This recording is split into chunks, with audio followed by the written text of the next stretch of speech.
Okey.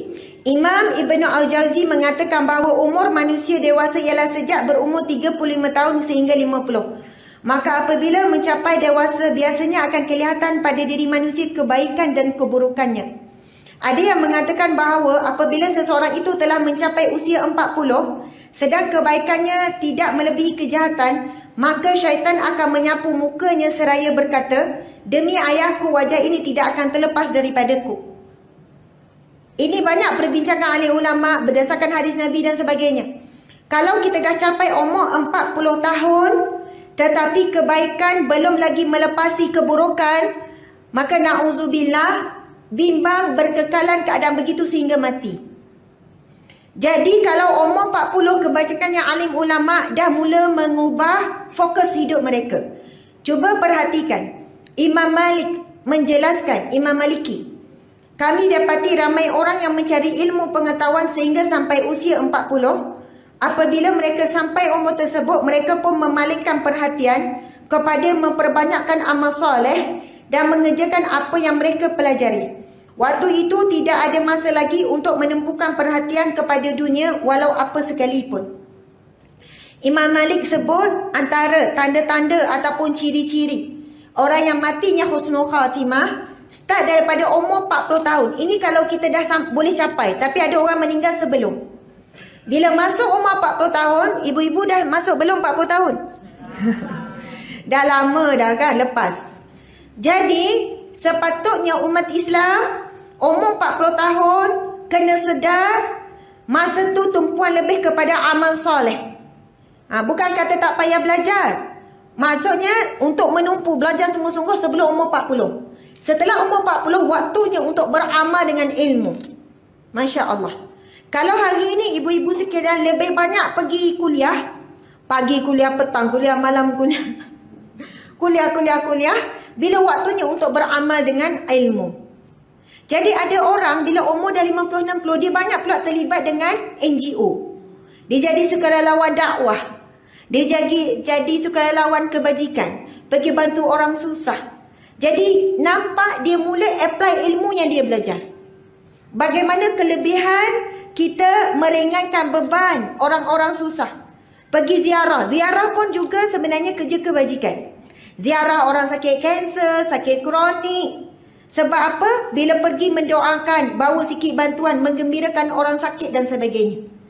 Jadi sebenarnya bila umur 40 tahun ke atas, lagi 50-60, kena pandai membahagikan masa. Perlu lebih kepada amal soleh. Amal ni masuk apa? Perbuatan.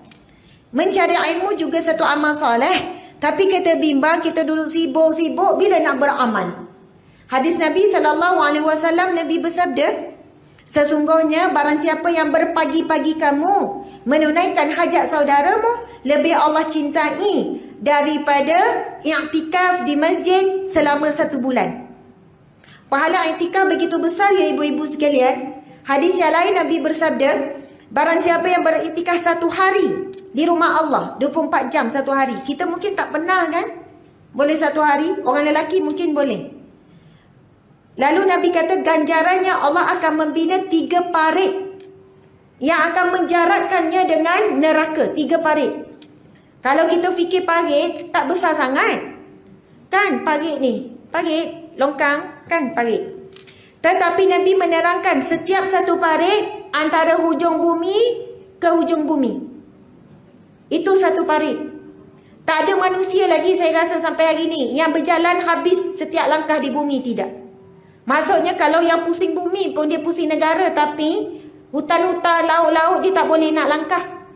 Maksudnya luasnya 1 parit itu menyamai hujung bumi ke hujung bumi, Rasulullah kata. Sekali 1 hari i'tikaf selama 24 jam, 3 parit dibina, jarak dia dengan neraka, jauhnya. Bayangkan kalau 2 hari, bayangkan 3 hari, bayangkan 1 bulan. Sebab itu bila Nabi sebut sesungguhnya berpagi-pagi kamu, bukan semestinya pagilah, maksudnya setiap hari kamu menunaikan hajat saudaramu, keperluan orang susah, orang miskin, orang perlu pertolongan ke, lebih Allah cintai daripada i'tikaf selama sebulan di masjid. Masya Allah. Tapi hari ini kita lebih banyak memikirkan hal diri kita. Bangun pagi zikir apa, solat apa, baca Quran, kemudian pergi kuliah, lepas tu masak, lepas tu sambung zikir, sambung baca Quran, kemudian cucu, kemudian begitu begini, lepas tu tidur. Masya Allah, Allahu Akbar. Saya pernah dengar ceramah Ustaz Abdul Somad. Dia kata kalau macam itulah hidup kamu, tak ubah macam kucing. Sebab apa? Masa tu kan saya pergi ceramah dekat Tampin. Dia kata sebut kucing lembut sikit. Kalau boleh saya nak sebut kambing. Kan kambing tu kan macam tak comel kan, macam busuk. Kucing ni comel. Dia kata sebenarnya saya mau cakap seperti binatang. Binatang pun sama. Makan, minum, berkasih sayang, fikirkan hidup dia. Apa beza kita dengan binatang? Kita ada tanggungjawab lain. Hubungan dengan Allah dan hubungan dengan manusia. Dan kita banyak memikirkan tentang diri kita dan hubungan kita dengan ahli keluarga je, dengan anak cucu saja. Sebab itu ada orang bila umur sekian-sekian dia fikir apa yang dia boleh buat manfaat untuk jiran dia. Mungkin dia pergi jumpa NGO tu, NGO ni. Makcik ada kemampuan dari sudut fizikal, sihat lagi, takut nyusahkan NGO pula tahu kita tak sihat kan. Makcik sihat lagi, ada kepakaran sekian-sekian. Lepas tu ada juga dari sudut harta. Ini persiapan nak berpindah ke alam barzah. Sebab itu berupa amal-amal jariah yang berpanjangan pahala. Amal soleh kita bila kita mati terputuslah. Tapi amal jariah kita, kebaikan kita dengan manusia lain, selagi mana orang itu dapat manfaat, pahala itu mengalir. Inilah umur yang panjang. Walaupun dia mati, tapi umpama dia masih hidup. Sebab amalan pahala dia tu masih dia dapat. Masya Allah. Okey, Syekh Arif Wali Abdul Wahab bin Ahmad Sya'rani dalam kitab Al-Bahru Maurud mengatakan, ikatlah janji dengan dirimu apabila kamu mencapai umur 40, hendaklah kamu lipat tikar dan bantal serta merta.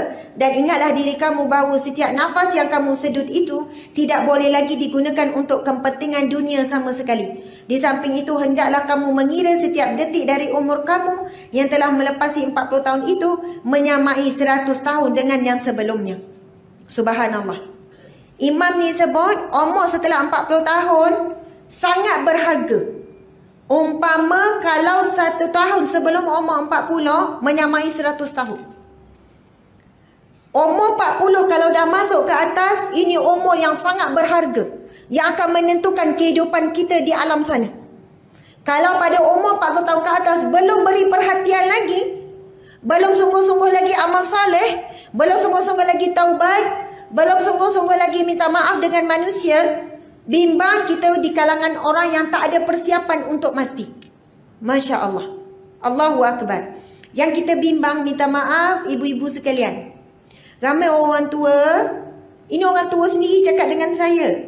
Kata, Ustazah, macam mana ya? Dulu ingat bila dah tua kuat ibadah. Tapi datang perasaan dekat pakcik ni, masa ni pakcik tanya, umur dia 60 lebih ke 70. Pakcik rasa macam ni, dah banyak dah buat ibadah. Mari perasaan, cukuplah tu, ala kadar je lah. Sebab pakcik kira umur pakcik dah 70, 60 lebih. Dengan orang muda, pakcik lagi banyak buat ibadah. Sebab umur tu banyak. Kadang-kadang kan, orang-orang tua contoh cakap, ni bagi orang muda lah. Biar orang muda lah buat. Pakcik dah buat dah semua ni, bagi peluang kat korang. Sepatutnya, laki berusia 50, 60. Rebut kalau masih sihat kuat. Biarlah pakcik buat. Biar pakcik uruskan. Pakcik boleh ke jadi AJK jemputan jamaah? Boleh, tak ada masalah. Sehat, boleh telefon, boleh main WhatsApp. Maksudnya kalau rasa kita boleh buat, jangan lepaskan peluang itu kepada orang lain. Ini pakcik dah pencen dah, pakcik tak nak fikir dah ni, nak banyakkan masa dengan anak cucu. Jangan kecil hati pula ayat saya ni ya. Kita bimbang mindset itu, dia jadi fikir apa bila dah tua, nak rehat-rehat. Ibadah pun sedang-sedang je. Ibadah tak digandakan. Lagi kurang daripada sebelum umur 40. Tapi alim ulama orang soleh terdahulu, bila umur 40 ke atas, masa ni digandakan semua. Amal soleh, kebaikan. Lagi Allah bagi kudrat. Tak sihat tu cerita lain. Kalau sihat. Masya Allah. Tapi perlu bersedia untuk melakukan perubahan. Maksudnya, mungkinlah dunia hari ni dah berubah. Cara promosi dah lain. Cara kerja dah lain, kena bersedia untuk berubah. Subhanallah. Tadi kan saya tengok masa ambil gambar AJK semua orang muda-muda. Umur 50, 60 lebih semua. Saya kata, makcik, ni semua muda-muda kat belakang. Subhanallah, sangat bagus. Yelah, satu lagi kita dah pencen masa tu ada. Kau nak bagi orang muda bekerja kan? Lepas tu ada anak kecil. Jadi jangan sekali-kali pernah sebut pada lidah kita, subhanallah, masa tersebut, mungkin kadang-kadang tersebut, mana orang muda tak ada nak buat kerja ni, orang tua ni jugalah yang diharapnya. Kalau kita tak buat kerja, ni bukan saya beli siapa ya. Minta maaf lah kalau terasa. Tapi sebenarnya syukur Allah pilih kita jadi AJK. Syukur Allah pilih kita untuk diberi tanggungjawab. Sebab itu antara tanda-tanda yang disebut oleh Nabi, Allah memberikan antara tanda-tanda orang husnul khatimah, Allah berikan pada hujung usianya dan dia mati dalam keadaan beramal soleh. Jadi kadang-kadang sebab ada jawatan, kita terpaksa untuk buat. Kita memaksa. Walaupun masa suntuk, walaupun penat, tapi memaksa. Yang sedang memaksa kita adalah Allah yang qahar, Allah yang maha memaksa. Subhanallah, alhamdulillah.